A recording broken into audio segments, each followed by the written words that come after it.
So in this video, you will see a bald taper on blonde hair. I'm going to take you through the steps that I would normally take, but also give you guys an inside of what I'm thinking about as I'm doing this, to give you guys another perspective to what goes into the haircuts that I do. Okay, so first step is that I'm going to be removing all the hair down to 1.5 already. So that's already done. And when you look at this natural part, you see the waves in the natural hairline, right? So in order for us to get the skin line completely smooth is that you want to make that first guideline right above where the natural wave is, because by the time that you finish off the taper, you'll be able to have a nice clean transition without seeing any of the natural part. So we're going to look at the hair patterns. Anything from the right side you can see is going towards the center. Turn the head the other way. The left side, you have all the hair growing in the center as well.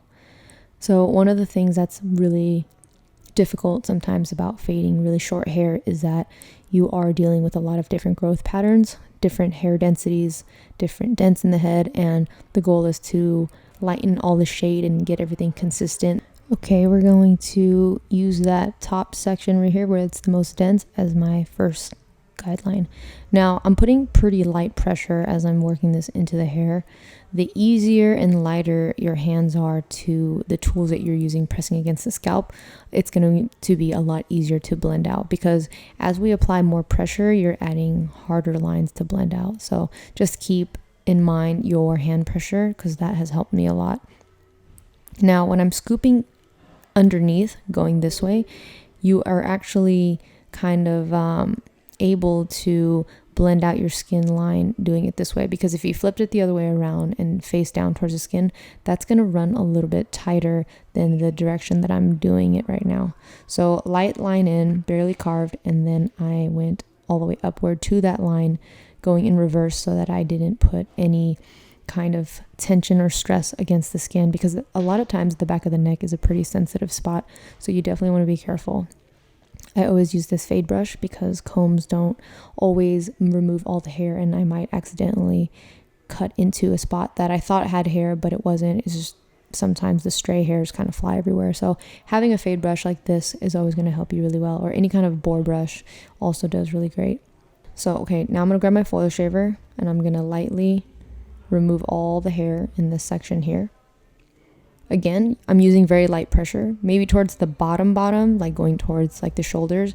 I will apply more pressure so I can go all the way down to the skin. And as I move up to the line, I'm actually adding less pressure on the way back up. So I always start open guard as my first blending zone, just very similar to all my other taper videos that I've already posted and talked about. If you guys notice, I kind of use the same technique in a lot of these tapers that I do. I always start with my blending zones first. I set them in, and then I'd go back in and blend everything back down. So this is taper all the way open. And what I really like about the FX clippers is that it does have 5 locking detents.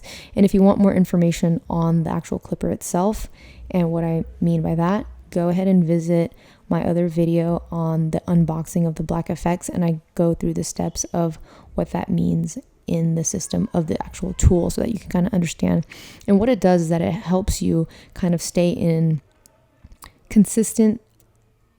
It helps with consistency throughout your fade, because you have locking detents that's basically telling you where you're at in the haircut, versus a free floating lever.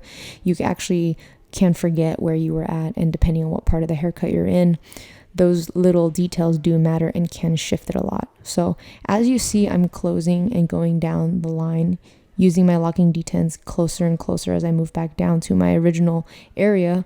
You're starting to see the lightness of the transition finally happening to where I'm removing all the way down to the trimmer line. Now with blonde hair, it is a little bit more tough because you can't see it as well. So good lighting is really important to have when you are fading in general, because it's about 50% of the haircut, I would say. I have been in shops where it has been a little dark, and even if I know the steps, if the lighting is not well, I feel like I'm guessing, and it's really hard. So yes, lighting is very, very important. That is also another issue. Having too much light you can't see the depths, and then not having enough light can give you more shadows than you think it has. And sometimes the top shadow makes it really difficult. Okay, now we're going to the half guard. So it'll be the same exact steps as we already did without the guard, just like my other videos that I always talk about. I'm always going to start longer, so half open, and I'm going to work all the way across, making my new blending zone, and then I will continue to blend down as usual. And if it makes you feel more comfortable, use each locking detent. You know, it's there for a reason, and until you get more comfortable with it and you build a lot of muscle memory towards it, it's going to be a lot easier to kind of start skipping the little detents as you go, but you'll be more comfortable in knowing your pressure and how you set it against the scalp. So it'll be easier to follow and to break once you have built enough memory to kind of remember what that feels like. But definitely in the beginning, even for me, when I first started doing fades, not tapers, this one is particularly tapers, but when I would do fades, I would actually go all the way across and then, like around the head and then come back to it so that I wouldn't get as lost within the haircut itself. It was a lot easier for me to do it that way because I didn't have to guess or try to match the side to the back and the back to the side, or doing both of the sides and then having to transition the middle into both of the sides. So it gets a little bit confusing. So I would try to actually just work on building my muscle memory first and just taking the long route and going all the way around the head as one shot first and moving and rotating the clients throughout the blend until all the lines were complete.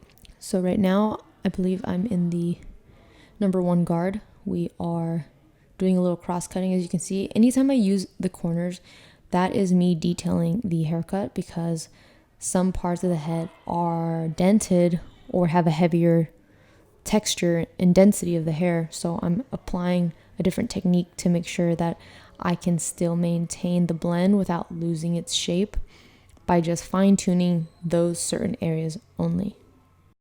And as I go, you can kind of see everything starting to come together. The lines are starting to soften, and you can see the transition from the skin line of the foil shaver all the way up into our starting point, which was the 1.5. That wasn't done in this video, but it was previously taken down with a 1.5 guard before I actually started this skin taper. But I wanted you guys to see the process and kind of beyond just following the steps is also learning how to control the amount of pressure we are holding our clippers to the client's head, and knowing that when you're working with light hair, I shift people all the time in different directions so I can get an angle of how everything looks from different parts of the light. And I always check back and forth. So I tend to go back and forth a lot. So it looks like I'm going over the same spot a few times sometimes, but that's just me going back in to redefine anything that stands out to me later, because the last thing you want to do is have these clients walk out, and as they go out, you see this shadow from a distance, and it's like, you just get a little upset, and you're like, okay, I need to get better at just double checking, maybe triple checking sometimes, just depending on the difficulty of the hair texture. That's kind of the hard part with barbering, is like you can understand all the steps, but every time you get a new client, it's always going to be that new challenge of figuring out, okay, how do I get this head shape to look round despite all the flaws that it already has? Because that's what we have to do. That's the goal that I think about when I'm cutting hair, is that whatever head shape they come in and whatever style we end up choosing that fits best for them, my goal is to find a way to blend the hair so good that everything looks consistent, that it makes the head look round. It doesn't showcase the flaws. Like, we're trying to complement their head shape, complement their hair densities. So that completes my video, and I hope you guys enjoyed it. Please leave me any feedback, and I would love to hear what you guys thought of this video and my commentary behind it and my thought process. So let me know what you guys think. And also just give me any feedback on anything you're looking for as far as video topics that I can cover for you. One of the main things that I want to do this year is just to keep adding more value into the industry. There is so much information out there that I feel like gets overlooked. So it's kind of like my new fun project to kind of just like explore different things and just try to get as much information as I can out there to you guys. So take care. Let me know what you guys think. Leave me feedback. See you next time.